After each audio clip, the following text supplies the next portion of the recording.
Gemini, and welcome to your weekly tarot reading. This will take you, is it the 15th to the 22nd? It's the Monday to Monday, okay? So, you've got some nice cards here, Gemini, to tell you the truth. I've got to pull additional guidance card, but I'll start and then I'll shuffle. So what lies behind you is the Fool card. So, remember, this is from the 15th, so this will be the few days before it. The Fool card is about new beginnings. It tends to herald exciting new possibilities and exciting potentials. There might be some exciting new doorways opening up for you, particularly around relationships, okay? It's all about being practical stuff for you, Gemini, but this tends to be more a relationship reading. Just let me carry on. I'm still shuffling. Now, your gift is the Page of Cups. So the Page of Cups can represent a new love relationship starting. It's a page.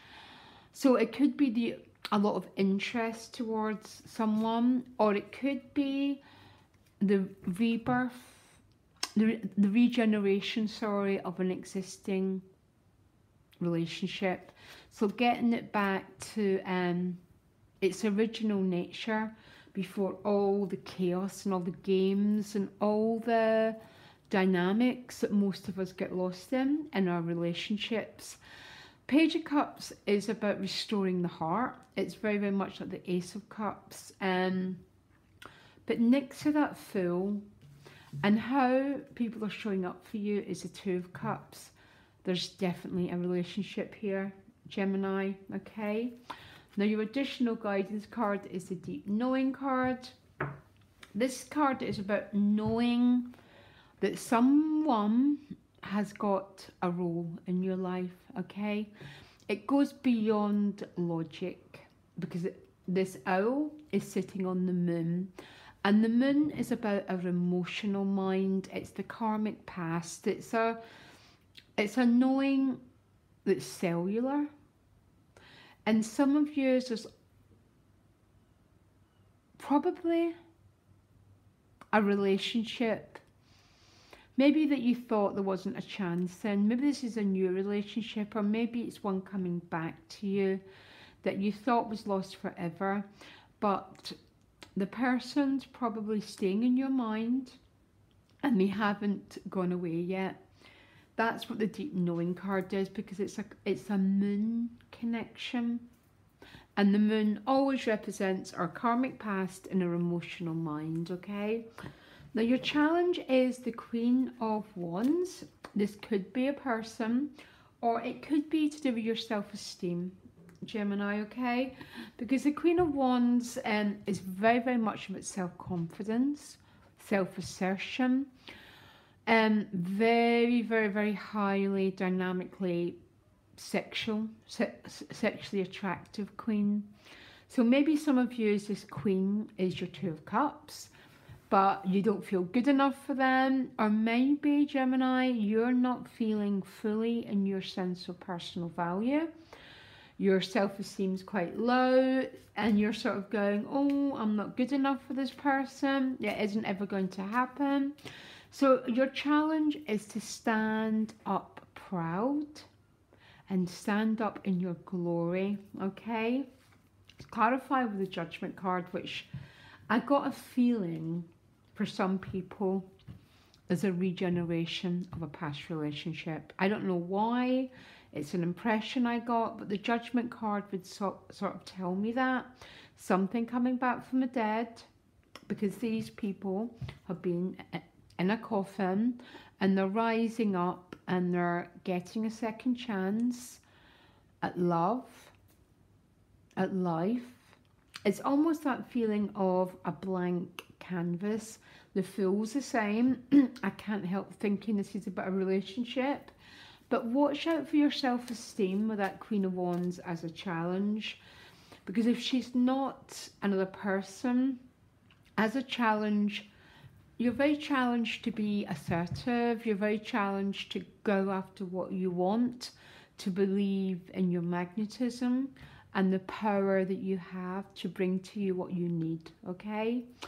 Now, your overall energy, okay, I'm laughing at the card that's clarifying it, is the Six of Wands, which is success, victory, overcoming difficulties. With the Lover's card, definitely a relationship reading, Gemini. And I think I've been reading Pentacles cards for you for about the last 6 weeks. So I'm quite pleased to say, and I'm really hoping that Fool is resolving the Pentacles issue. And this is you moving on to the much more emotional part of your life. Now the outcome is the Emperor. The Emperor is I am and I will. So I'm just looking at him underneath the Queen of Wands. Again, because the Emperor is Aries, it's very, very self-directed and very, very focused. And as the Queen of Wands is your challenge, my first impression was there might be a little bit of self-esteem deficit going on, okay? Because if she shows up in reverse in any other position, that's how I'd read her. But because she's your challenge, I'm sort of reading her as the same. And she comes out under the Emperor. Because the Emperor is this very, very self-directed focus into going after what you want. Very Mars energy, very being the boss. I don't like the Emperor in a relationship reading, okay? Because he tends to be quite closed off. He keeps his feelings close to his chest. He's quite an oppressed personality. But I can't help not reading him that way because he's clarified with the Ace of Wands, which is passionate new beginnings. Look at all these fire cards together. Which is, we receive through water and earth, and we act through fire and air. So there's a huge, your outcome is about moving towards action here. It might be a little bit of a challenge because that Queen of Wands as your challenge card, but it's like the Page of Cups is tempting you. This might only be an infatuation and a crush, but with the Two of Cups showing up as how people are showing up for you, I think it's a very, very mutual crush here. And the Six of Wands and the Lover's card is victory. It means that you're overcoming the stress and the roughness of the Five, and you're moving towards triumph and a sense of personal accomplishment. The Deep Knowing card as well is almost talking about knowing that something or someone has got this role to play in your life, okay? What I don't like is, actually I'm going to clarify why the Queen of Wands is your challenge, because I can't help thinking it's about self-esteem. Because of the Queen of Wands with the Ten of Cups as a challenge, okay? You know, I'm going to say it. Some of you might be having a crush on someone who's not fully resolved another relationship, okay? I have to say it. Because I'm looking at your challenge cards. There might be someone still around. Or moving this relationship to completion is part of the challenge. And it's staying as a page, and the Two of Cups and the Lovers, which are all beautiful love cards, but there's something preventing it going towards a 10, okay? So 10s always represent completion of whatever you've been working for. It's maybe the Queen of Wands that's blocking it, moving forward to the 10, or it's your own self-esteem about going forward, believing in yourself. Because the Queen of Wands is an absolute magnet for people.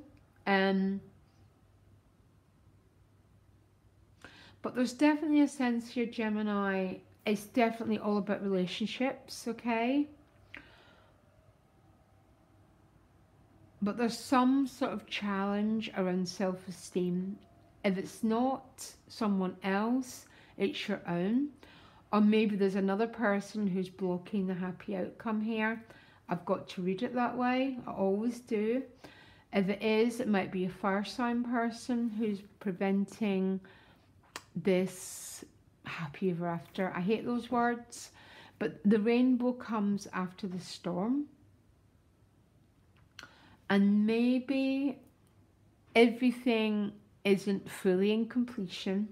It's a page, it's an ace, there's an attraction, but it's not fully the Ten of Cups yet, okay? I'm not sure, but you're ending with the Ace of Wands, which is about passion, passionate new beginnings, passionate potential. And the Emperor can be about being quite closed, but not with that Ace of Wands. It's about self-directing your energy into getting what you want, Gemini, and not putting up with anything else, okay? Because the Emperor he sets his goals and he goes after it. Okay, Gemini, I hope this helped. Loads of love. Bye.